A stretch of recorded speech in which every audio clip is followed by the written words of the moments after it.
हुजूर की बारगाह। एक सहाबी, बेटियां मेरी बात बहुत गौर से सुनो, जब सर से दुपट्टा उतरने लगे ना तो ये बात याद रखना, जब जी चाहे ना दुनिया के फैशन में डूबने का, तब ये बात याद रखना। सहाबी हुजूर आके हुजूर के कदमों में बैठे, नाम है दहिया कल्बी। कहते हैं या रसूल अल्लाह, अभी ईमान नहीं लाए, कहते हैं बड़ा गुनाह किया मैंने जिंदगी में, क्या मैं बख्शा जाऊंगा? तो हुजूर ने फरमाया दाहिया तौबा कर ले, बख्शवाना मेरा काम है। हजरत दाहिया कल्बी ने अपने कुफ्र से तौबा की और इस्लाम के दामन में आए। जैसी दामन में आए ना, फिर हिचकी भर के रोने लगे। बहुत गौर से बात सुनिएगा जी, हिचकी भर के रोने लगे। हुजूर ने फरमाया दाहिया अब क्या हुआ? कहते हुजूर हाँ, गुनाह बहुत बड़ा है, लगता नहीं बख्शा जाऊंगा। जिब्रील आ गया, महबूब दाहिया कल्बी से कह दो अगर इसने तौबा कर ली ना तो अल्लाह पिछले सारे माफ कर देगा। तो हुजूर फरमाने लगे दाहिया, अल्लाह कहता जिसने पिछले से तौबा कर ली मैं आइंदा उसको नहीं दिखाऊंगा। कहते हुजूर गुनाह ही बहुत बड़ा है। हुजूर ने फरमाया बताओ क्या गुनाह? कहते हुजूर मैंने ना अपने कबीले की 70 बच्चियों को जिंदा दरगोर किया था। कितनी? 70। जोर से कितनी? यहीं रुक के एक बात कहूं, पहले दफन जिंदा दफन किया जाता था पैदा होने के बाद, पहले बेटियां पैदा होने के बाद मारी जाती थी, आज बेटियां पैदा होने से पहले मार दी जाती हैं। गलत नहीं कह रहा, जो डॉक्टर हैं वो मेरी बात की तस्दीक करेंगे। सिर्फ इस खतरे से बेटियों को मां के शिकम में मरवा दिया जाता है कि इसका जहेज देना पड़ेगा, इसकी शादी करनी पड़ेगी। हाँ, कई डॉक्टरों की रिपोर्टें मेरे पास हैं और कई सारे डॉक्टर्स मेरे राब्ते में रहते हैं जी। लोग जाके कहते हैं जो चाहे कीमत ले लो, कत्ल करो इसको, हमें बेटी नहीं चाहिए। मैं सिर्फ इतना पूछना चाहता हूं, जो मां के शिकम में पल रही है इसका कसूर क्या है? यही कि ये एक बेटी है, इसकी इतनी गलती है कि ये बेटा ना बन सकी। तुम अपने रब की तखलीक से लड़ रहे हो और उसके फैसलों से टकराना तुम्हें बर्बादी से नहीं बचा सकता कोई जी। कुरान ये कहता अल्लाह जिसे चाहे बेटी दे, जिसे चाहे बेटा दे और जिसे ना चाहे उसे कुछ ना दे। बेटी ये तुम मरवा रहे हो, क्या तुमने बेऔलाद वालों को दीवारों में सर मारते नहीं देखा? किस मजार पे नहीं गए? अल्लाह एक औलाद दे दे, बेटा ना सही बेटी दे दे। भीख मांगते देखा है मैंने लोगों को, जब उन्हें देखता हूँ तो हैरत होती है। मैंने के एक ये है जिन्हें कुछ नहीं मिला तो तड़प रहे हैं, एक वो है जो बेटियों को माँ के शिकम में मार देते हैं। तुझे क्या लगता है जिस बेटी को तूने माँ के शिकम में मारा उसको कोई नहीं जानता था? कई बार तो ऐसा हुआ जब बच्चियां माँ के शिकम में बड़ी हो जाती हैं, दवाओं से नहीं मारी जा सकती, उनको काट काट के जिस्म से निकाला जाता है। वो बता तो सही, तेरे पैर में कांटा लग जाए तेरी आंख निकल जाती है, नाखून काटते वक्त ब्लेड लग जाए तेरी चीख निकल जाती है, पैर में शीशा लग जाए लंगड़ा के चलता है, इतने से जख्म से तेरे होश उड़ जाते हैं। बता तो सही, जिस बेटी की माँ के शिकम के अंदर पैर काटे जाते होंगे उस बेटी पे क्या गुजरती होगी? जिसके आज़ा के टुकड़े किए जाते होंगे उस पे क्या गुजरती होगी? और यार तेरे पास जबान है, तू चीख के कहता है, ठोकर लगे तो कहता है हाय माँ, कांटा लगे तो कहता है हाय माँ, दर्द हो तो कहता है हाय माँ। बता तो सही, वो बेटी जो शिकम के अंदर है जिसको काटा जा रहा है वो किसे पुकारेगी, किसको आवाज देगी? तो याद रख, उसे कोई सुने ना सुने लेकिन खुदा की कुदरत सुन रही है, खुदा की रहमत देख रही है। अगर तेरी वजह से कोई बेटी पेट में मारी गई, अल्लाह उस वक्त तक जन्नत नहीं देगा जब तक उसकी एक एक आंख की कीमत न ले लेगा। और याद रख, मैं इसलिए कहता हूँ आज ले उनकी पनाह, आज मदद मांग उनसे, कल न मानेंगे कयामत में आकर मानेंगे। सुभान अल्लाह, सुभान अल्लाह, सुभान अल्लाह। बहुत खूब हजरत, वाह वाह वाह। बेशक बेशक।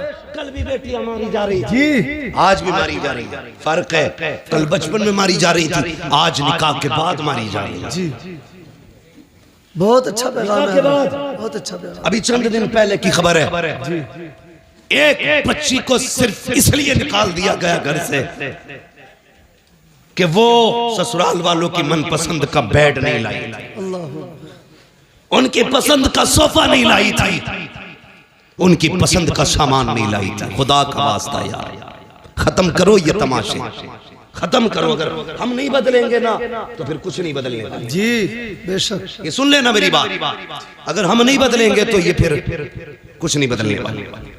खत्म करो यार, बेटियों के आंसू नहीं देखे जाते, नहीं देखे जाते आंसू बेटियों के। यार किसी को खाली हाथ भी लेके आप फिर देख खुदा कितना देता है। जी मेरे हुजूर ने कितनी निकाह की हैं? एक रिवायत के मुताबिक 9 निकाह फरमाए, दूसरी रिवायत के मुताबिक 11 निकाह फरमाए, है ना? 9 ले लो या 11 ले लो, एक रिवायत दिखा दो जिसमें हुजूर ने जहेज मांगा हो। जी है ना? नारे कितने बड़े लगते हैं, गौस का दामन नहीं छोड़ेंगे। जी मुहर्रम आ रहा, 10 दिन तो बिल्कुल ऐसा हो जाएगा मुंह के बल गिर जाएगा जैसे करबला से भी आ रहा है ना? 10 दिन। एक तो ये कह रहा ढोलक बजा रहा मस्जिद के आ गई, उससे कह नमाज का टाइम हो गया, तो कह रहा इतने 10 दिन मस्जिद कहीं और ले जाओ, ये ढोलक यही बजेगी। ये है हमारी हकीकत भाई, सच है हम उनके नाम पे जिंदा हैं। ये भी सच है कि उन्हीं के नाम पे बख्शे जाए, लेकिन इतनी सच्चाई और बना जो किरदार उनका था वो किरदार अपना बनना है ना? आपके गांव में तकरीबन 3000 वोट है, मुस्लिम वोट लगभग, आबादी काफी होगी। ये वोट कम होते हैं, आबादियां ज्यादा होती हैं। बड़ा मजा आता है, हमें आपस में वोट भी कटवाते रहते हैं, आपस में ही काटते रहते हैं, अपने लोगों को लिस्ट से बाहर करते रहते हैं। कल एनआरसी होगा, फिर क्या होगा? ये सितम न करो किसी पे, हाँ बेईमानी करने के लिए किसी का नाम न कटवाओ। जो नाम कटवाने की साजिश करे, ये सियासत हमारा काम नहीं है, लेकिन फिर भी बता के जा रहा हूं, जो किसी का वोटिंग लिस्ट से नाम कटवाए उसे लात मार दो, इसलिए कि जो हुजूर की उम्मत का नहीं हो सकता वो तुम्हारा नहीं हो सकता। क्या बात है, वाह वाह वाह, क्या बात है, बहुत अच्छा है। ये याद रखना जी, जो उम्मत का नहीं हो सकता वो तुम्हारा नहीं हो सकता, नहीं हो सकता है, इसलिए ख्याल रखना भाई। तू जीते या हारे ये तो रब की तकदीर है, मगर किसी का हिंदुस्तान में रहने का हक न छीन। जी मालूम है कभी कभी एक वोटिंग लिस्ट में नाम ना हो तो एक इंसान को कितनी दिक्कतें हो जाती हैं। जी सब जानते हुए भी सितम करते हो, अल्लाह को मुंह दिखाना है। बेशक बेशक। फिर धनिया 5 साल रहेगी, जी 2.5 साल में भी मर सके, जी बहुत अच्छी बात और है। अगले दिन भी कोई गोली ठोक सके। जी मरे जीत के ला रहे थे वो क्या लिस्ट, क्या बोलते हैं उसको भाई, कागज जो दिया जाता बाद में, जी पर्चा खरीद के प्रमाण पत्र ला रहे थे जी, घर तक ना पहुंचे, वो लिस्ट में हुई कफन में लग गई। अल्लाह मौत का कुछ पता है जी, नहीं ना, अल्लाह रसूल की रजा के लिए जी, बेशक बेशक। सिर्फ अल्लाह रसूल की रजा के लिए। भाई मैं जो बात अर्ज कर रहा था, तवज्जो करें मेरी बात, अल्लाह तौफीक देना तो किसी से डिमांड ना करो। बेशक बेशक। कई बेटियां मार दी, और एक बच्ची का खुद फोन आया, उसने कहा मौलाना अल्लाह ने 2 बेटियां दे दी हैं, 1 साल हो गया मेरा शौहर बुलाने नहीं आया। अल्लाह अकबर। कहती मेरे बाप ने मुश्किल से रुखसत किया था मुझे, मुश्किल से रुखसत किया था। वो कहती है लेकिन मैं 1 साल हो गया बाप के घर। कहती मेरा बाप मुझसे ये तो नहीं कह सकता निकल मेरे घर से, क्योंकि उसकी बेटी हूं, लेकिन मुझे ही पता मेरा बाप कितनी मुश्किल से गुजारे कर रहा है। मैंने कहा बात क्या? उसने कहा तावीज़ कर दें आपके मेरा शौहर लेने आ जाए। मैंने कहा वजह क्या? उसने कहा खुदा ने 2 बेटियां दी। इस बात पे सास नाराज हो गई कि तेरे पेट में बेटियां बेटियां, बेटा क्यों नहीं है? इस बुनियाद पे मेरा शौहर मुझे बुलाने नहीं आया। ए मेरी बेटी, मेरी बहन, आज तू सास है, कल किसी की बेटी भी थी, अपना कल्ब देख लिया कर, किसी की बेटी पे सितम न कर। आज तू किसी की बेटी पे सितम करेगी, कल तेरी बेटी को बचाने वाला कोई नहीं होगा। याद रखिएगा, हर बंदा चाहता था कि मेरी बेटी शहजादियों की तरह जिंदगी गुजारे, मेरी घर की बहू नौकरानी की तरह जिंदगी गुजारे। याद रखिएगा, अगर तुम चाहते हो कि तुम्हारी बेटी के नसीब अच्छे हो तो जिम्मेदारी तुम्हारी बनती है तुम दूसरे की बेटी को इज्जत दो, अल्लाह तुम्हारी बेटी को इज्जतों के ताज अता फरमा दे। बेशक बेशक हम नहीं करते ये हम या रसूल अल्लाह, या रसूल अल्लाह, जिंदाबाद जिंदाबाद। हजरत दाहिया कल भी है, आके बैठ गए, बात बढ़ जाएगी, वक्त बहुत तेजी से गुजरता जा रहा है। आके बैठ गए, या रसूल अल्लाह गुनाह बहुत किया, 70 बेटियां मारी, काफिर का दिल नहीं पसीजा, लेकिन 2 बार हुजूर हाथ कांप गए। मेरे हुजूर ने फरमाया कब? कहने लगा ये जो आखिरी बेटी मारी है ना, इससे पहले मैं अपनी 7वीं बेटी को ना कुएं में फेंकने गया। कहते मैंने जब कुएं में बेटी को फेंका ना, उसने उछाला लिया, बाहर आई, उसने कहा था मेरे अब्बा मैं डूब रही हूँ। बस इतना सुनना था, हुजूर की हिचकी बंद गई। हुजूर फरमाते फिर क्या है? उस बेटी ने क्या कहा? हुजूर जब डूब के ऊपर उठी ना, उसने कहा अब्बा मुझे बचा ले, अब्बा मुझे बचा ले। हुजूर की नबुव्वत वाली आंखें बरस गई। कहते या रसूल अल्लाह, अभी इस गम से उभर आना था कि परदेश जाने लगा, खुदा ने फिर बेटी दे दी। मुख्तसर बता रहा हूँ, कहते खुदा ने फिर बेटी दे दी, वो बीवी ने छुपा के 6-7 साल पाली। कहते या रसूल अल्लाह, बच्ची बड़ी हो गई, मैं घर आया ना, एक दिन दरवाज़ा खटखटाया, दरवाज़ा बंद था। मैंने कहा कौन? कहा कि तू कौन? कहा मैं इस घर का मालिक हूँ। अंदर से आवाज़ आई, अगर तू इस घर का मालिक है तो मैं मालिक की बेटी हूँ। कहा इतना कह के दरवाज़ा खुला, बच्ची मेरे कदमों से लिपट जाती है। या रसूल अल्लाह, वो पहला प्यार बेटी का, कभी कदमों से लिपटती, कभी दामन खींचती। कहती थी अब्बा परदेश गया था, 7 साल हो गए। अम्मी कहती थी तू परदेश गया है। अब्बा जब मैं किसी के बच्चों को बाप से प्यार करती देखती थी, तेरी याद आया करती थी। ए मेरे बाप, इस दिन का बड़ा इंतजार था, उठा मुझे सीने से लगा ले। कहते हैं या रसूल अल्लाह, बेटी का लहजा था, मैं परेशान हो गया, मुझे तो नफरत थी बेटी से, मगर हैरत थी या रसूल अल्लाह, बच्ची अपनी जिंदगी के दुख दर्द सुनाती रही, लेकिन मुझे कोई तरस नहीं आया।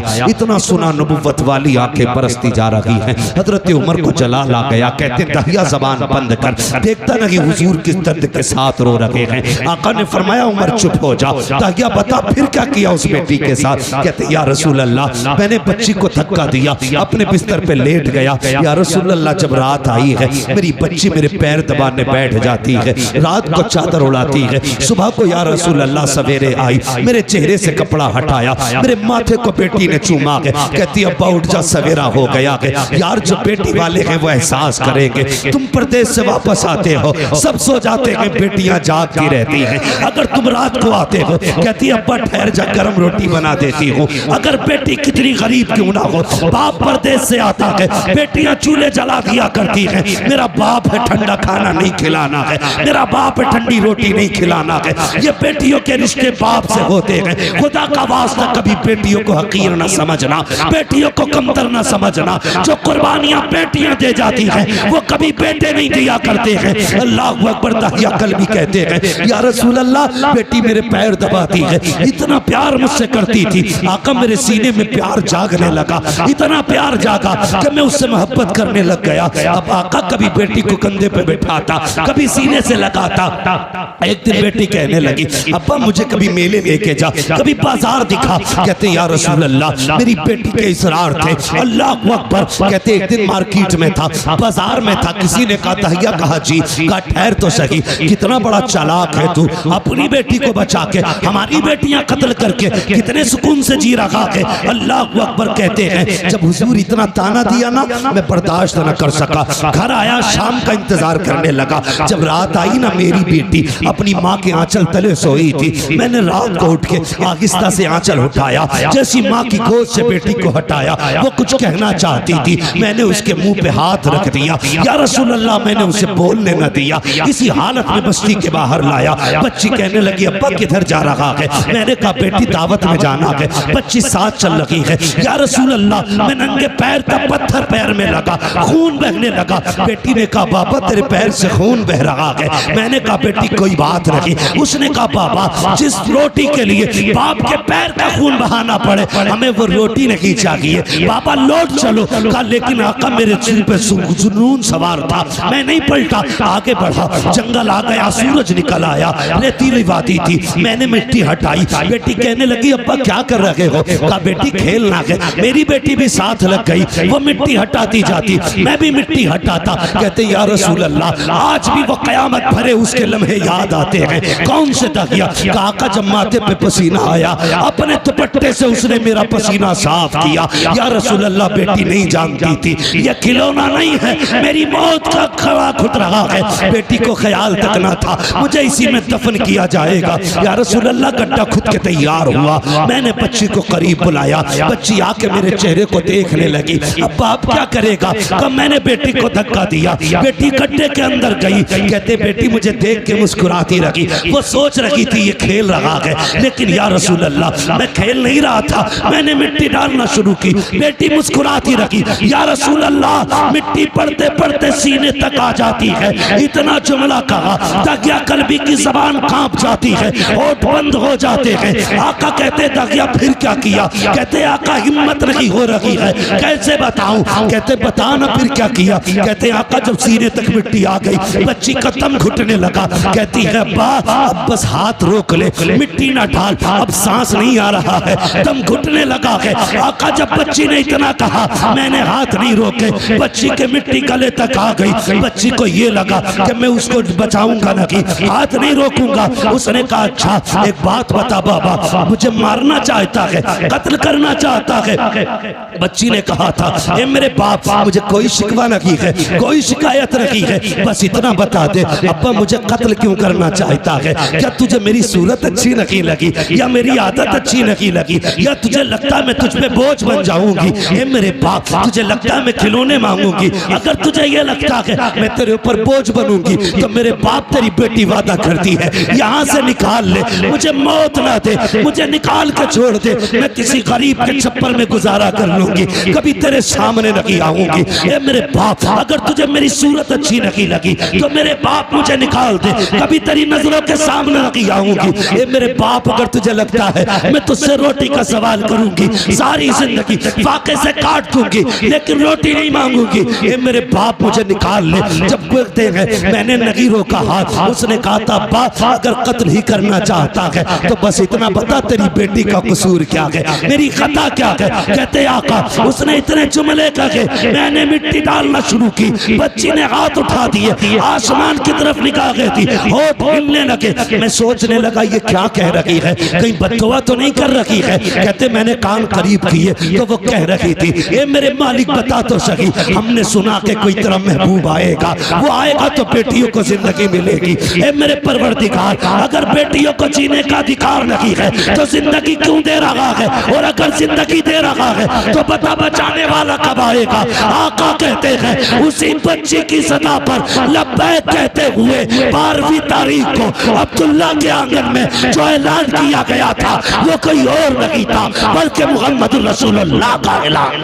नारा तकबीर, नारा रिसालत, उलमा अहले सुन्नत, अज़मत मुस्तफ़ा कॉन्फ्रेंस, आमद मुस्तफ़ा, सरकार की आमद, दिलदार की आमद, प्यारे की आमद, मदनी की आमद, मक्की की आमद, अल्लामा मुफ्ती हम्मद रज़ा साहिब क़िबला, सरज़मीर सीलपुर, नारे तकबीर।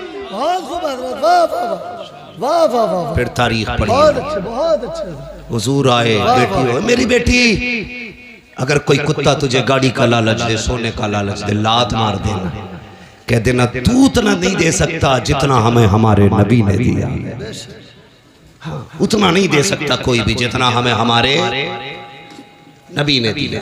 फिर हुजूर ने 40 साल जिंदगी गुजारी, 25 साल की उम्र में मेरे नबी ने बेवा खदीजतुल कुबरा से निकाह किया, बेवा से निकाह किया, और 25 साल गुजारे बेवा के साथ। कितने साल? जोर से कितने?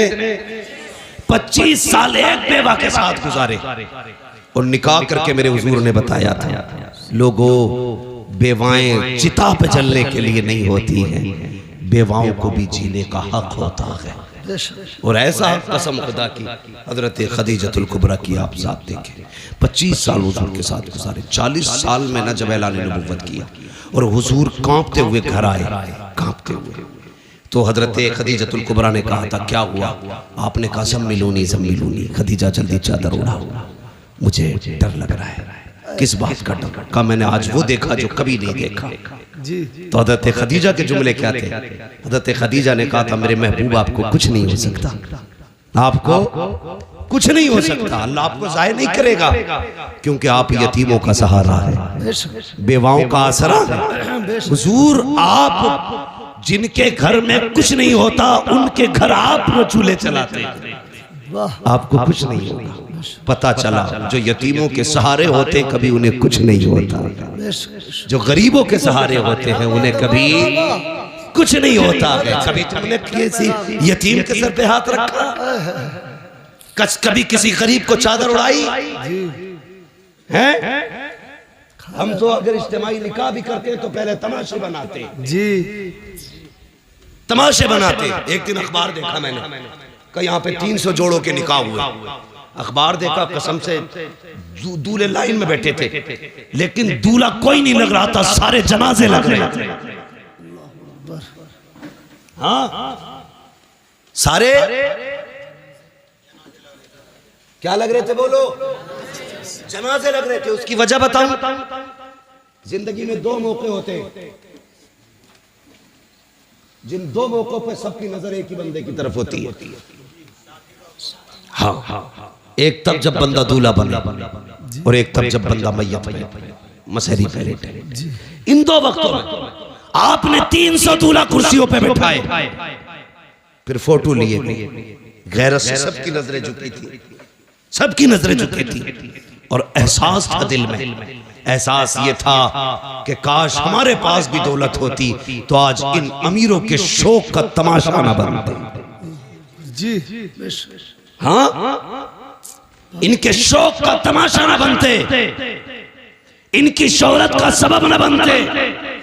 एक आज के अमीर है जो देते हैं तो जलील करते हैं, एक कल के अमीर तारीख पढ़, नाम है हजरत आयशा सिद्दीका।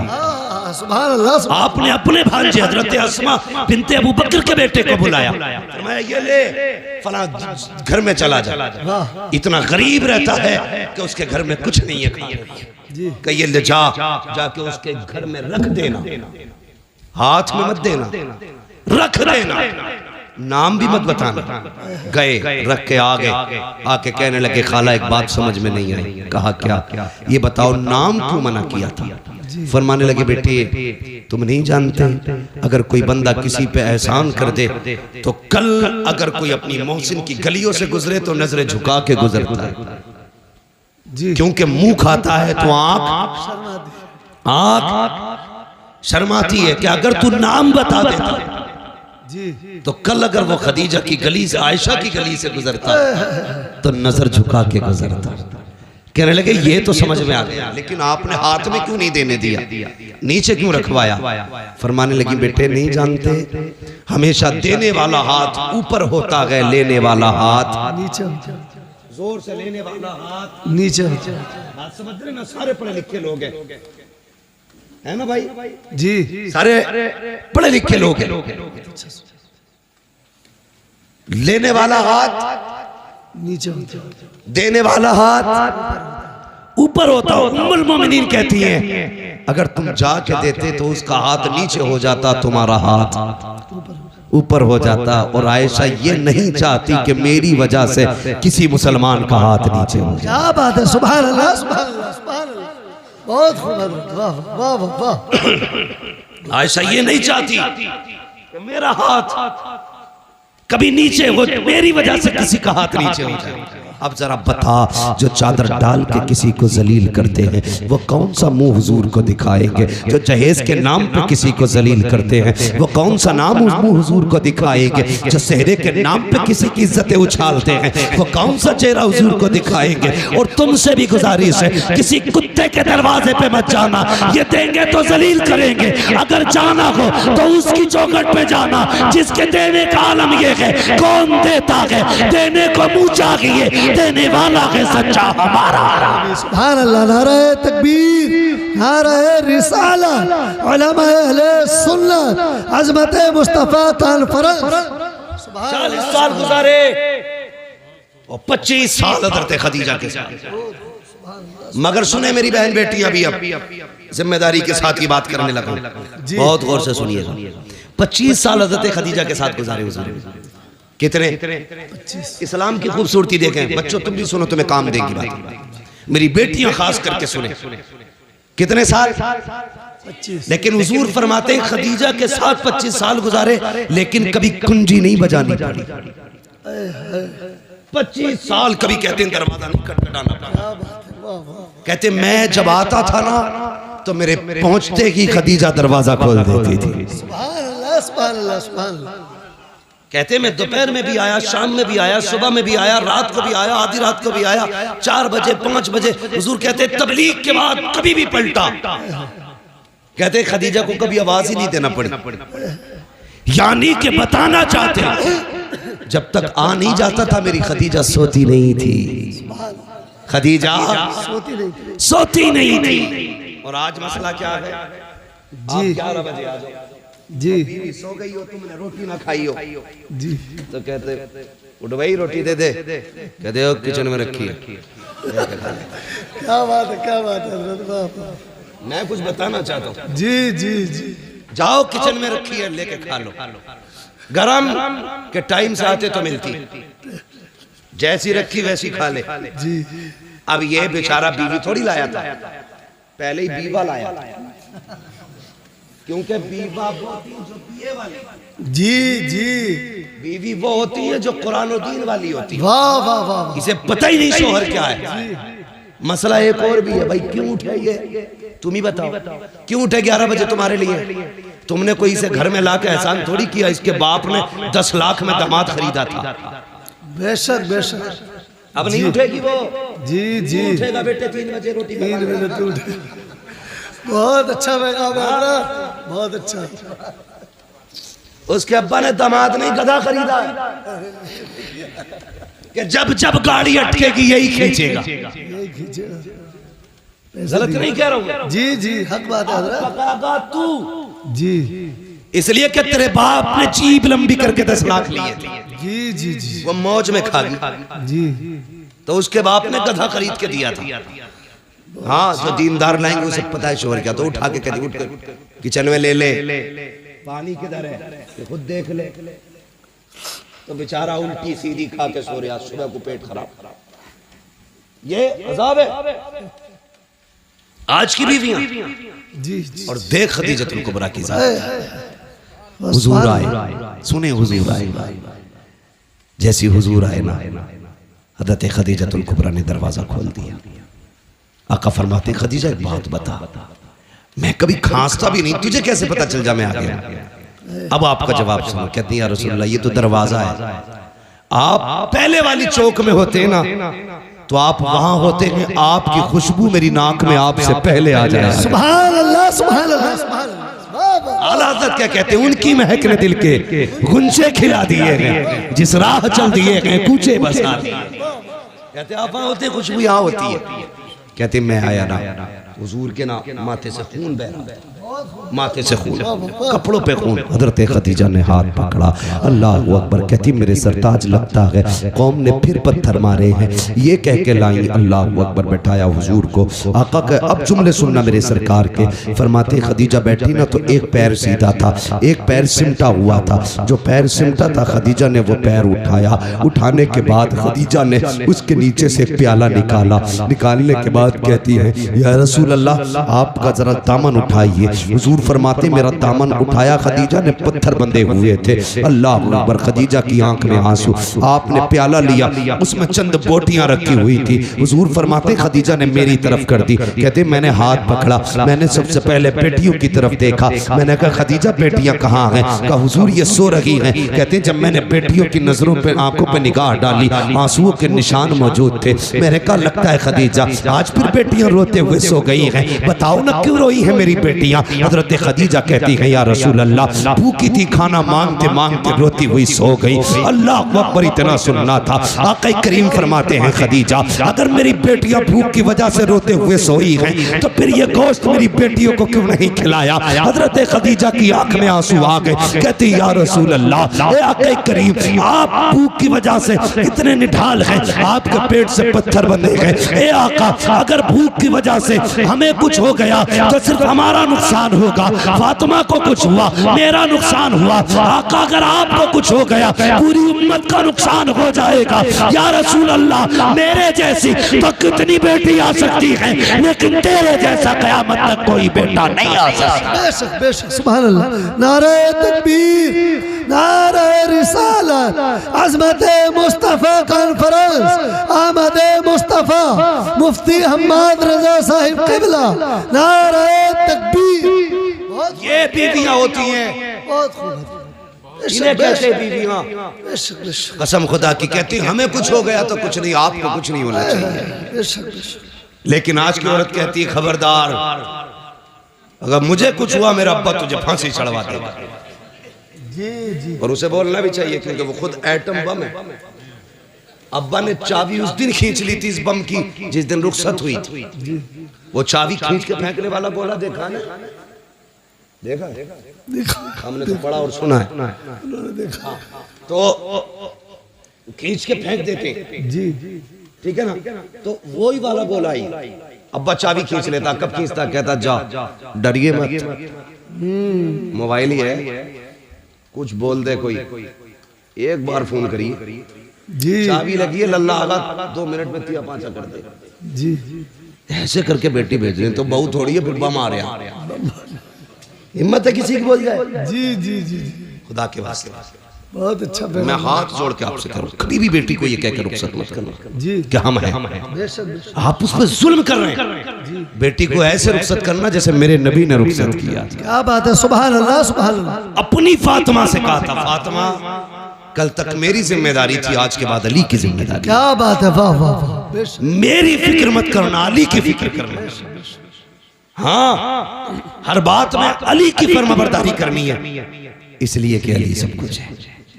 अब तेरे लिए अली सब कुछ है। आप भी बेटियों से कह देना बेटी तेरे लिए तेरा शोहर सब कुछ है, बेशक बेशक। हम कुछ नहीं, हम कुछ नहीं है।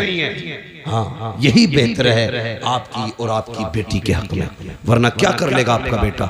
एक नहीं 10 बुलेटों पे बैठ के चला जाए, 3-4 थार ले जाए, 8-4 फॉर्च्यूनर ले जाए, क्या कर लेगा? जाके गोली तो मार देगा जाके, और क्या कर लेगा जी। लेकिन अगर दामाद ने 3 बार कह दी ना तलाक, हाय हाय हाय, बोझ पूरे खानदान से निकल नहीं उठेगा। जी जी जी जी। बेशक। और मेरी बेटी कभी माँ, कभी बाप, कभी भाई, कभी भाभी के कहने में आकर के अपने शौहर से मत बिगाड़ना। बेशक बेशक बेशक। तलाक के बाद कोई किसी का नहीं होता है, टुकड़ों को तरस जाएगी। जिन्होंने कहा था ना जा लात मार के आ जा, वही कल धक्के दे के निकालेंगे तुझे। तेरा गुजारा तेरे शौहर के दरवाजे से है। और एक फैशन बहुत चल रहा है, फैशन गलती तुम्हारी लड़की करती है, आत्महत्या करती, फंसाते दामाद को। बिल्कुल ही डर नहीं लगता। अल्लाह के यहाँ कोई जवाब नहीं देना। यहाँ के फंदे से निकल जाओगे, वहां के फंदे से नहीं निकल सकते। बेशक बेशक। गलती तेरी बेटी की है तो ऐलान करके कि मेरी बेटी कसूरवार है, किसी के बेटे का कोई जुर्म नहीं। वरना याद रख जब अल्लाह बदले लेता है ना तो कोई बचाने वाला नसीब नहीं होता। जी बेशक। समझ गए ना मेरी बात? अल्लाह जब बदला लेता कोई बचाने वाला नहीं होता, बचाने वाला नहीं होता ना। चैलेंज करता हूँ खुदा की खुदाई कभी देखो, कभी अकेले में सोच यार, सितम करने से पहले सोच। ये शामियाना लगाए बहुत ज्यादा कितना होगा? 40 बाई 40 होगा, लेकिन इसे रोकने के लिए कितने पिलर खड़े हैं ये देखो। इकबाल खान इंजीनियर हो, आपको पता होगा एक भी छत बिना सुतून के नहीं रुक सकती है जी। अल्लाह कहता है तू 10 बाई 10 की नहीं रोक सकता बिना पिलर के। मेरा आसमान देख, मैंने बिना पिलर के रोक रखा है। बेशक बेशक। और एक नहीं कहता, हमने 7 ही बिना पिलर के रोक रखे। सातों बिना बिना के। हाँ जी बेशक। बिना पिलर के रोक रखे हमने 7 आसमान। कभी उससे न टकराना, कभी उसकी जमीन पे उसकी मुखालफत न करना, वरना जमीन में घुसेड़ देगा। जी बेशक। अगर बाकी रहना चाहते हो तो उसके नियमों को फॉलो करो, उसके कवानीन को फॉलो करो, उसके उसूल फॉलो करो। उसका एक कानून ये भी है, अल खल्क़ु अयालुल्लाह, सारी मखलूक अल्लाह का परिवार है, अल्लाह का खानदान है। मेरे परिवार को कोई कुछ कहे मैं बर्दाश्त नहीं करूँगा। आपके बेटे कुछ कहे आप बर्दाश्त नहीं। आपके भाई को, आपके परिवार को। जब हम एक कमजोर मखलूक कुछ नहीं कर सकते, बर्दाश्त नहीं कर सकते, वो खुदा होकर के अपने मखलूक पे सितम कैसे गवारा कर सकते? बेशक बेशक। तो अगर जुर्म तेरी बेटी का हो तो कभी दामाद को मत फंसाना, याद रखना, वरना अल्लाह इतना रुलाएगा कोई आंसू पोंछने वाला नसीब नहीं होगा। ये बड़ी तेजी से ड्रामा चल रहा है, जाओ जाके देखो। कई लोग कहते दुआ कर दो, बीवी ने फंसवा दिया। अल्लाह तौबा भाई, बीवी नहीं फंसवा दिया, जो शरीक हयात थी, जो हम सफर थी, वही मुकदमा करे बैठी है।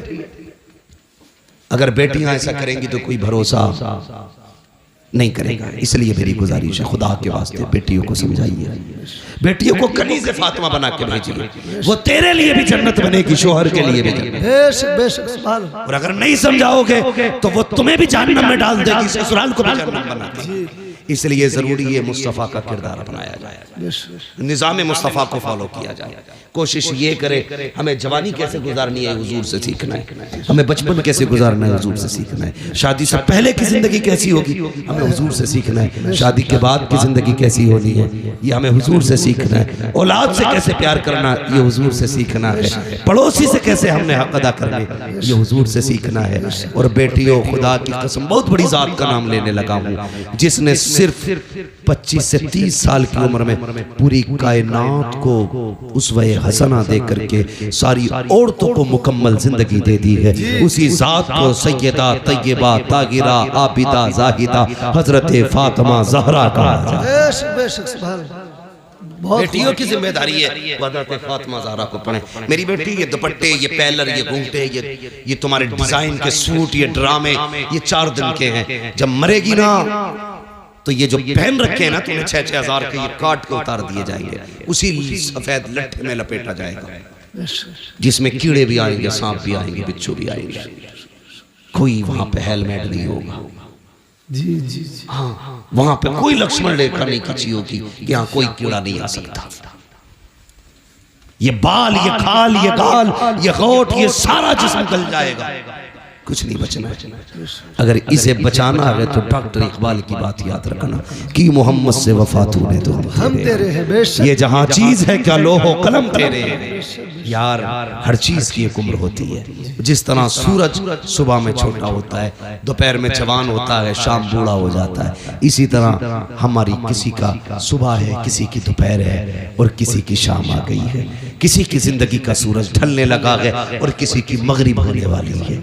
इसलिए मेरी गुजारिश है, इसलिए मेरी गुजारिश है, खुदा के वास्ते हुजूर के हो जाओ। नौजवानों चेहरों पे दाढ़ियां सजा लो, बहनों पर्दे की पाबंदी करो, बेटियों पर्दे की पाबंदी करो। बहनों की जिम्मेदारी है वो भाइयों के सामने भी नंगे सर ना आए, गैर तो गैर है, अपनों के सामने नंगे सर ना आए। बेटों की जिम्मेदारी है वो हर वक्त टोपियां ओढ़ा करें, टोपियां ओढ़ा करें। एक साहब मुझसे कहने लगे जरा तो तकरीर कर देना कि लड़कियां दुपट्टा नहीं ओढ़ रही। मैंने कहा अगर लड़के टोपियां ओढ़ना शुरू कर दें तो बेटियां दुपट्टे ओढ़ना शुरू कर दें। वाह वाह बेशक। हमने टोपियां उतार दी, बेटियों ने दुपट्टे उतार दिए। इसलिए जिम्मेदारी है हम टोपी को लाजिम करें, बेटियां दुपट्टों को लाजिम करें। हम दूसरे की बेटी को बेटी समझें। अगर चाहते हैं हमारी बेटी दूसरे के घर सुकून से रहे तो हम दूसरे की बेटी को अपने घर में सुकून दें।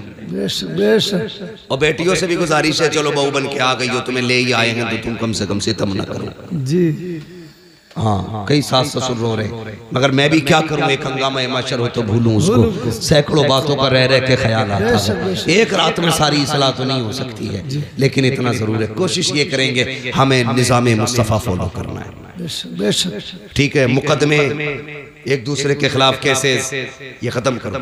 जी पैसा भी तुम्हारा है, नुकसान भी तुम्हारा है, पिटते भी तुम हो, गाली भी तुम खाते हो, नतीजा कुछ नहीं कुछ नहीं है, टारगेट तुम हो। जी तुम इतनी कर दो तो इतना लंबा केस छापा जाता था, बेशक बेशक वो इतना कर दे तो छोटा करके खत्म कर दिया जाता है। जी न संभलोगे तो मिट जाओगे हिंदी मुसलमान, बेशक तुम्हारी दास्तां तक भी ना होगी। दास्तानों में बेशक दिलों में जगहें पैदा करो, माफ करने का जिक्र रखो, एक दूसरे की गलती माफ करो। अगर केस है, मुकदमे, समझौते कर लो यार, यहाँ राजी हो जाओ। किसी की जुल्म के बाद, किसी ने सितम किया है उसे माफ कर दो, किसी ने सताया है उसे माफ कर दो, किसी ने हक मारा है माफ कर दो। मर के कब्र में आएगा, अल्लाह कहेगा फरिश्तों हिसाब ना लो, इसने भाई को माफ कर दिया था, मैंने इसे माफ कर दिया। वाह वाह वाह वाह वाह बहुत खूब हजरत, वाह वाह वाह उलमा की इज्जत करो, मौलवियों की इज्जत करो, वरना याद रखना अगर अल्लाह नाराज हो गया तो 7 पुश्तों से इल्म उठा लेगा। मैं चैलेंज करता हूँ, जिसके पास तुम्हारे गांव में सबसे बड़ा पैसे वाला हो वो आए, सबसे बड़ा दौलत वाला, और मैं लाता हूँ मदरसे से एक 7 साल का हाफिज कुरान, जिसके पास एक ही जोड़ी कपड़े हो, मैं उसे सामने खड़ा करूंगा। पूरी दौलत देकर भी ना तुम एक पारा अपने सीने में खरीद नहीं सकते हो। क्या बात है, बेशक बेशक पारा बड़ी बात है, एक रुकू नहीं खरीद सकते हो। औकात क्या है? सबसे बड़ी दौलत खुदा का दीन है, जिसके पास दीन है उसके पास सब कुछ है। दिल मस्जिदों से लगाओ। मैं जानता हूँ आपके ये मौलाना तालिब हुसैन साहब नहीं में, हाँ ये जामे नहीं मियां से तालीम हासिल करने वाले, बात चल रही थी, बात आई, आपने 17 मस्जिदें तामीर की है। मस्जिदों से दिल लगाना ये नसीब वालों की बात है। मैं कहने लगूं कि मैं इनकी बराबरी का हूं कि मैंने जिंदगी में 17 मस्जिदें तामीर नहीं की। तो कुछ कारनामे करो यार, 17 नहीं 7 ही बना जा, 7 ना 1 ही बना जा, इमाम ही कोई खाना खिला जा।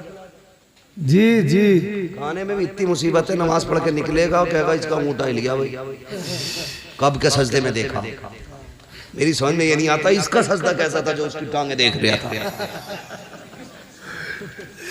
समझ में आने वाली बात जी जी खुद सजदा कर रहे हैं भाई। हमें जिस चीज के बारे में जानकारी नहीं है हम उससे पूछते हैं जिसकी जानकारी।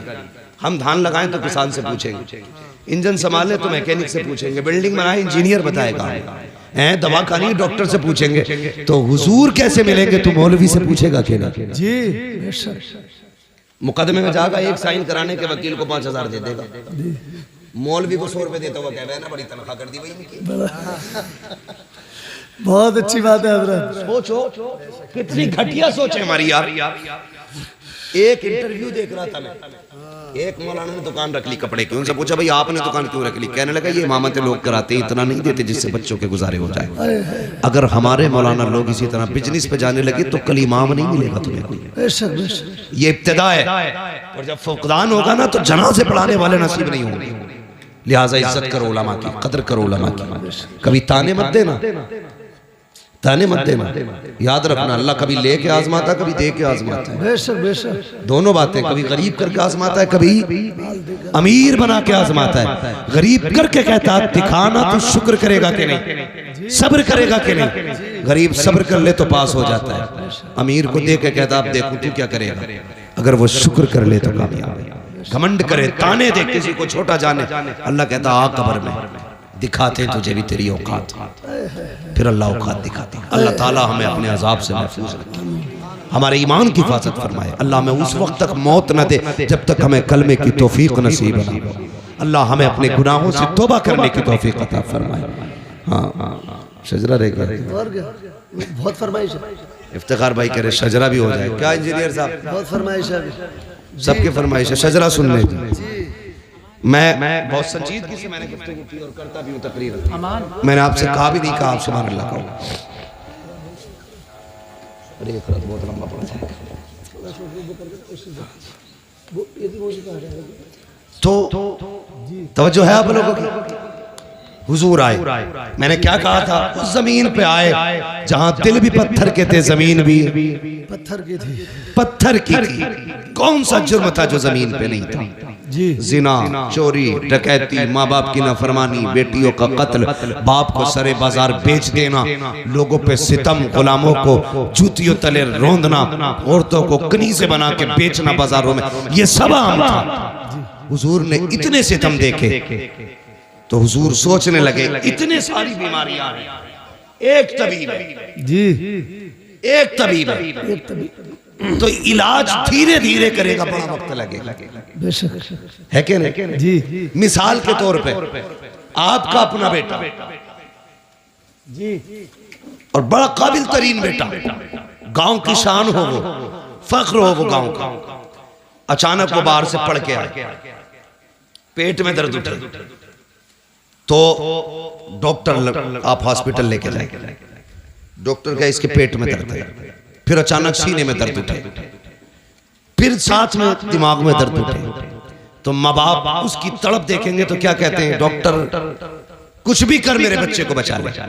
जी डॉक्टर क्या कहता, नहीं, पेट का डॉक्टर अलग है, दिल का डॉक्टर अलग है, दिमाग का डॉक्टर अलग है, तीनों डॉक्टर अलग अलग है, 3 मर्ज में 3 डॉक्टर लगेंगे, इसलिए एक वक्त में तीनों का इलाज नहीं हो सकता। पहले दिल का इलाज होगा, फिर दिमाग का इलाज होगा, फिर पेट का इलाज होगा। यही कंडीशन मुआशरे की थी। हुजूर देख रहे थे, पहले जिना का इलाज हो, चोरी का इलाज हो, डकैती का इलाज हो, जुल्म का इलाज हो, ज़्यादती का इलाज हो। कहते मालिक, अगर एक एक बीमारी का इलाज किया गया तो कितना वक्त लगेगा, कैसे बचाया जाएगा मालिक, इनको कैसे संभाला जाएगा। रब ने बुलाया गारे हिरा में और एक कैप्सूल दिया, एक टॉनिक दिया, फरमाया इक़रा बिस्मि रब्बिकल लज़ी खलक़। जा महबूब, इन्हें इल्म दे दे, सारी बीमारियों का खात्मा खुद ब खुद हो जाए।